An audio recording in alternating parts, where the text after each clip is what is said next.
Hello everyone. इस video में हम दशविध परीक्षा के बारे में डिस्कस करेंगे। इसको हम 10 फोल्ड्स ऑफ एग्जामिनेशन के बतौर पे भी जानते हैं। सबसे पहले बात करते हैं दशविध परीक्षा क्या है और ये किस लिए यूज होती है। अकॉर्डिंग टू आचार्य चरक ये डिस्क्राइब करने में हेल्प करती है पर्सन का ओवरऑल स्ट्रेंथ, जैसे physical, mental, functional, before prescribing any treatment to the patient. ये हेल्प करता है एक फिजिशियन को समझने में कि उनके पेशेंट कैसे रिस्पॉन्ड करेंगे मेडिसिन, डाइट, पंचकर्मा के लिए, और स्ट्रेस से वो कैसे डील करते हैं। मॉडर्न टर्म्स में इनको बायो साइको कॉन्स्टिट्यूशनल असेसमेंट भी कहा जाता है। अब हम बात करते हैं सबसे पहली चीज की, जो कि है प्रकृति, या जिसे नेचर और बॉडी कॉन्स्टिट्यूशन भी कहा जाता है। ये इसका मतलब होता है कि हमारी बॉडी और माइंड कैसे डिजाइंड होते हैं बाय बर्थ, वात, पित्त या कफ। ये इजीली चेंज नहीं होती, और जो इसको हम कह सकते हैं कि ये डीएनए है हमारी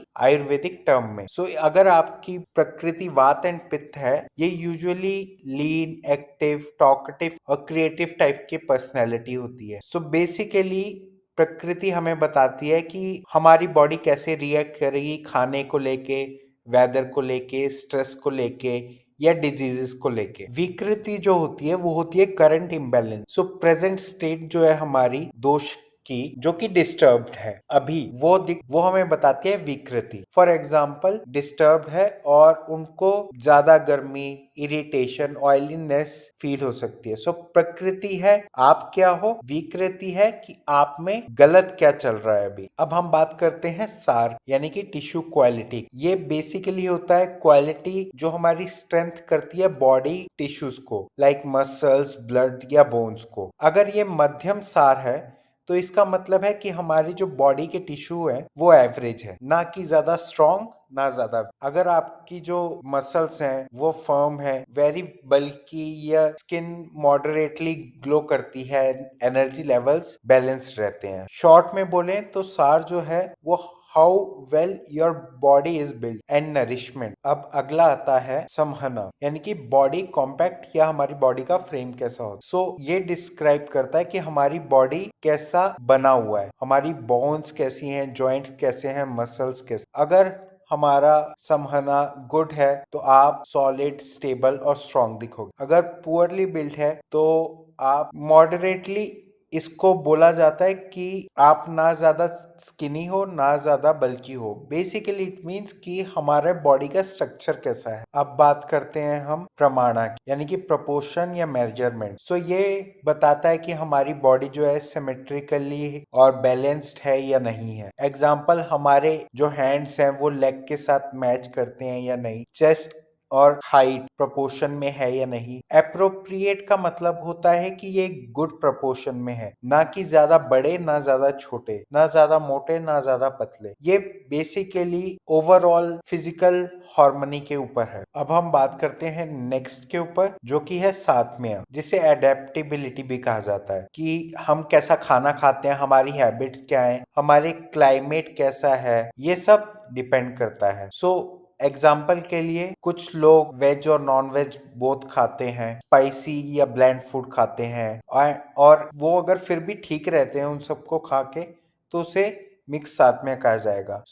basically how adaptable you are to different diet and lifestyle, उसको सातव्या कहा जाता है। अब हम बात करते हैं नेक्स्ट के ऊपर। सेवेंथ है सत्वा, यानी कि आपकी मेंटल स्ट्रेंथ, यानी कि आपकी मेंटल स्ट्रेंथ और इमोशनल स्टेबिलिटी कैसी, आप कितने अच्छे से हैंडल कर पाते हो स्ट्रेस, पेन और चैलेंजेस को। मध्यम सत्वा वो लोग होते हैं जो मॉडरेट स्ट्रेस को झेल पाते हैं, इमोशनल अप एंड डाउन को बहुत अच्छे से इफेक्ट कर पाते हैं। मॉडर्न वर्ड में इसको मेंटल रिजिलियंस भी कहा जाता है। अब हम बात करते हैं आहार शक्ति के ऊपर, यानी कि पावर ऑफ डाइजेशन और एपेटाइट क्या है। ये बताता है कि हमारा खाना कितनी जल्दी डाइजेस्ट और यूटिलाइज होता है। स्ट्रॉन्ग आहार शक्ति मतलब आपका मेटाबॉलिज्म बहुत ज्यादा स्ट्रॉन्ग है और आपको रेगुलरली हंगर रहती है और आपकी एनर्जी भी गुड। वीक का मतलब है आपकी इरेगुलर हंगर है, हैवीनेस रहती है, एसिडिटी रहती है। और मध्यम आहार शक्ति मीन्स एवरेज डाइजेशन, कि आप खाना डाइजेस्ट कर पाते हैं बट थोड़ा हैवी और जंक खाना जब खाते हैं तो आपके इश्यू स्टार्ट हो जाते हैं। So it's your digestive power. अब हम बात करते हैं व्यायाम शक्ति के ऊपर, यानी कि एक्सरसाइज कैपेसिटी या स्टेमिना कितना है। ये डिपेंड करता है कि आप फिजिकल वर्क और एक्सरसाइज को कैसे हैंडल कर पाते हैं। आपकी मध्यम शक्ति मींस आपका एवरेज स्टेमिना है 6 से 8 आवर्स अगर आप काम कर पाते हैं, मॉडरेट एक्सरसाइज कर पाते हैं, बट अगर आप हैवी वर्क करने के आप फटीग फील करते हैं तो ये आपकी एवरेज है। ये रिफ्लेक्ट करता है हमारा एंडोरेंस लेवल को। अब लास्ट आता है एज। आयुर्वेद में इसे डिफरेंट तरीके का बताया गया है, चाइल्डहुड, एडल्टहुड और ओल्ड एज। मध्यम वय मीन कि हमारे मिडिल एज में, जहां आप फिजिकली मैच्योर होते हो, मेंटली स्टेबल होते हो और वर्किंग पीक पे होती है। ट्रीटमेंट इस बेस पे भी डिसाइड किए जाते हैं कि आपकी एज क्या है, आपकी स्ट्रेंथ क्या है। हम जल्दी से एक बार रिवाइज करते हैं। प्रकृति मीन्स आपकी बॉडी नेचुरली, आपका माइंड और बॉडी किस टाइप का है। विकृति means your current imbalance. SAR means quality of your tissues. Samhana means build या compactness. प्रमाण यानी कि बॉडी पोर्शन। सात्म्य यानी कि adaptability to diet and lifestyle. सत्व यानी कि मेंटल स्ट्रेंथ। आहार शक्ति मतलब डाइजेशन पावर। व्यायाम शक्ति मतलब फिजिकल स्टेमिना। व्याया यानी कि एज या आपका लाइफ का कौन सा स्टेज है। इन सब चीजों पे आपका ट्रीटमेंट बैठता है। हम डिसाइड करते हैं कि पेशेंट का ट्रीटमेंट कैसा रहेगा और क्या हमें उनको देना है मेडिसिन। अगर आपको ये वीडियो पसंद आई हो तो वीडियो को लाइक, शेयर और सब्सक्राइब जरूर कीजिएगा। Thank you.